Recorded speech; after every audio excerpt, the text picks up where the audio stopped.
I'm going to show you 6 things from the movie Ray about how he healed his trauma, and 2 ways he could have healed it even further. The movie Ray is a drama about the soul pianist Ray Charles. This scene toward the end of the movie portrays Ray's imagination, mixed with some childhood memories of his brother dying. First, Ray has an emotion that's obscuring an underlying emotion. He ain't there. Ray seems to be feeling anxious desperation, searching for his brother, trying to save his life. Because Ray didn't save his brother's life, I think he has another underlying emotion. Second, Ray's mom essentially tells him that he's not dealing with his underlying emotion. He ain't there.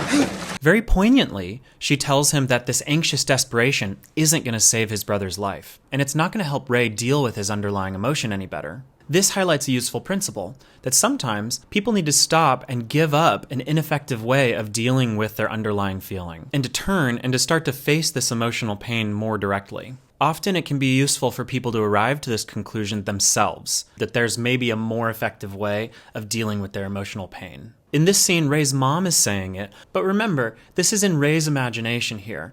I ain't no bad dream.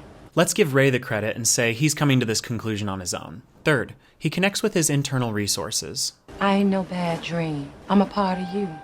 So we internalize important people from our lives, qualities of theirs, and maybe the way they treated us at certain points. Ray's internalized mother, you could say, is the carrier for his strengths and his resilience.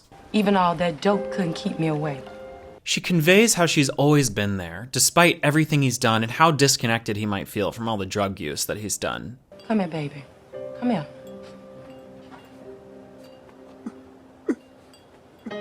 This is beautiful. Ray first connects with his mother's love for him. His internalized mother also seems to hold his standards, which can be painful if we're not meeting those standards. She also gives him a painful but necessary reminder. You got strong, all right. Went places I never dreamed of. But you still became a cripple. That he still carried this shame despite how far he's traveled and how much he's accomplished and done with his life. For a lot of people, having external accomplishments may not resolve this kind of underlying shame and trauma like Ray's experienced. Fourth, here he's facing himself and his main emotional pain. In this movie, it's the first time he's really honestly reflecting on himself and facing the emotions that are coming up. So his emotional pain is fully activated here. He's fully feeling it and not trying to avoid it. Fifth, Ray is addressing unfinished business with his brother. Right.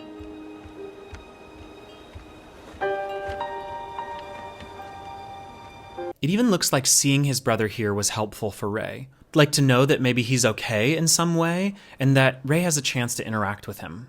In EFT, doing chair work can help someone imagine saying the unsaid to someone who's passed away. Ray needed to feel forgiven in order to resolve his shame. It wasn't your fault.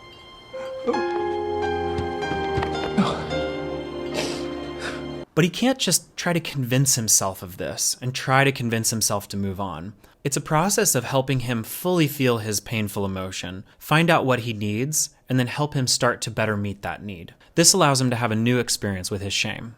Sixth, Ray built boundaries with his shame process. Now promise us, you never let nobody or nothing turn you into no cripple, ever again. That you always stand on your own 2 feet. Ray's mom conveys a really important point. She's saying, look out for that shame, keep aware that it could show up again. Once we've healed something, it doesn't necessarily go away completely and forever. For some people, that old pattern and that old painful emotion that was familiar and stuck for so many years, it may continue to get reactivated from time to time. I'm going to share 2 things that I think would have helped Ray even further resolve this trauma. The first is about this part. You never let nobody or nothing turn you into no cripple, ever again. That you always stand on your own 2 feet. I think instead it would have been better for Ray's mother to remind him to continue practicing forgiving himself. For the second improvement, I want to take you way back earlier in the movie to what his mother actually said when his brother died. Why didn't you do something? Why did you call me? So to make this healing even more thorough, it would have been crucial for both his brother and his mother to forgive Ray, and to say that it wasn't his fault. So instead, she could have said, Ray, remember how your brother and I forgive you, and that his death wasn't your fault. If you make mistakes in the future, face them instead of avoiding them, and keep practicing forgiving yourself. That's how you can stay standing on your own 2 feet. These were the 6 things we learned about how Ray healed his trauma, and 2 ways it could have been resolved even further. If you like understanding the meaning behind moment-by-moment shifts in emotion, click the subscribe button, turn on notifications, and watch more of my videos on this channel. If you're a therapist and you want to elevate your therapeutic skills, click the link in the description to join me for an upcoming EFT training. And as my thanks for you watching this episode today, use the promo code EFT20 to get $20 off the next EFT training you attend with me. I'm Dr. Narayan Singh. See you next time on EFT Psychologist.